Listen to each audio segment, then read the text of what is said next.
In this, our ongoing conversation, the original thought I wanted to share wasn't directly related to health, but once we understand the concept, then you realize that it has huge ramifications for every aspect of life, including your health choices. So, a couple of years ago, I remember seeing in the news that Volkswagen, I'm pretty sure it was Volkswagen, they were found, there was a whistleblower who revealed that they were falsifying emissions test results, so that they could get approved and get their product out into the market.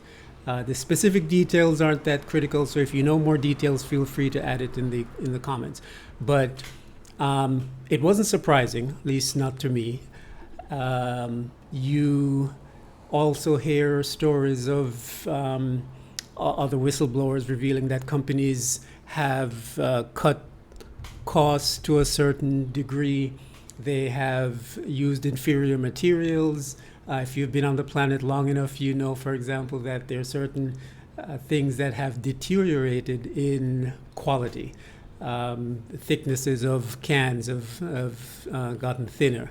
The thickness of bathroom tissue has gotten thinner. Different things that you'll notice over time, they've gotten a little flimsier, a little less sturdy.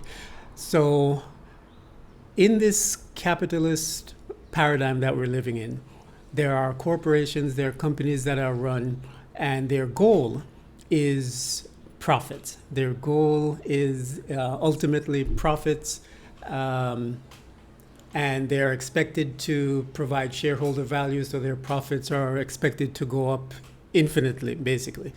And if you understand, one thing I'll add, there are a lot of people who will say that corporations are legally required to be profitable year to year. That's not exactly true. I'll provide a link in the description from a New York Times to a New York Times article that explains the difference. It's not really that it's mandated by law for them to be publicly held or for companies with investors to be profitable, but there's every incentive for them to do so. I mean, the CEOs will get bonuses, obviously, if the company is profitable.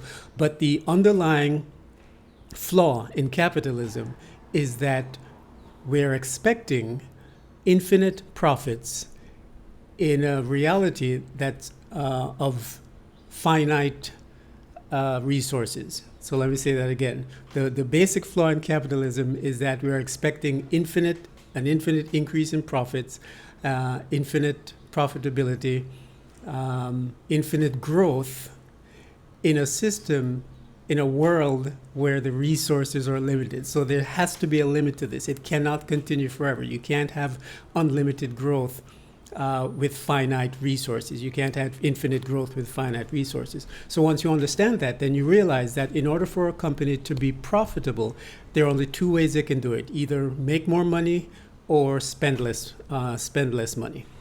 So they can attempt to reach more markets. To make more money, they can increase the price. That's not often a good value proposition, because you can't increase the price indefinitely because the consumer just won't buy it. So there are only two ways to stay in business, and that is to earn more or spend less. So to spend less, they'll be looking for cheaper labor markets. They'll be cutting costs on materials.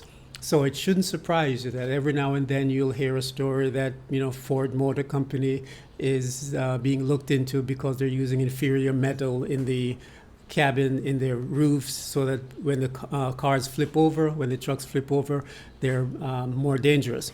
So all of that is just a natural consequence of a capitalist paradigm, is that they have to look for ways to cut costs, whether it's buying in bulk, whether it's looking for cheaper labor, whether it's outsourcing, whatever the solution is, the companies will always be looking for ways to expand their markets. That's one option, but also to cut costs. So it should not surprise you that over time, the quality of products and services that you are used to is going to deteriorate. And that is not me being pessimistic. That is not me being negative, minded. It's just a reality that the only way that you can maintain infinite profitability is by cutting cost and compromising on, on quality. It's just something that has to happen. So with that said, I realized that as I thought about it, that someone asked me a question recently: why would I pay $7 for a bar of soap? Why would I buy Liggett's bar of soap for $7 a bar? Or why would I buy a $15 bottle of Dr. Bronner's soap? And the reason is because health is my priority. And I realized that, if I buy soap for 33 cents, for $3 for $1, more than likely, there's a better than average chance that I'm buying inferior products, that I'm buying products that are harmful, that I'm buying products that have chemicals that are making it easier to produce rather than healthier. I know that these corporations are not creating these products with my best interest at heart. They're doing it to maintain profitability. Whereas some of the smaller companies I strive to support are doing it based on a commitment to health. That is until they get bought out by a major company, and then the cycle starts again. But so I would rather buy a $7 bar of soap knowing that the company behind it is committed to health and that there are no extra chemicals in there and that there's no compromise in quality, rather because I don't want to put anything on my body that I wouldn't put in my body.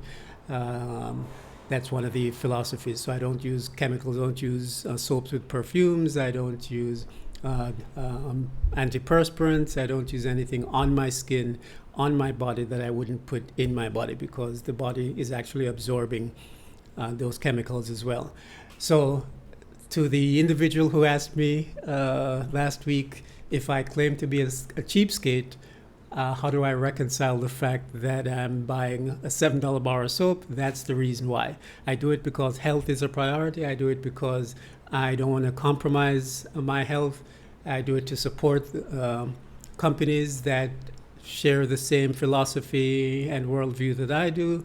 And I do the best I can to live a natural life in an unnatural world by not subjecting and exposing myself to chemicals, unnecessarily harmful products in the process of maintaining a clean cell lifestyle.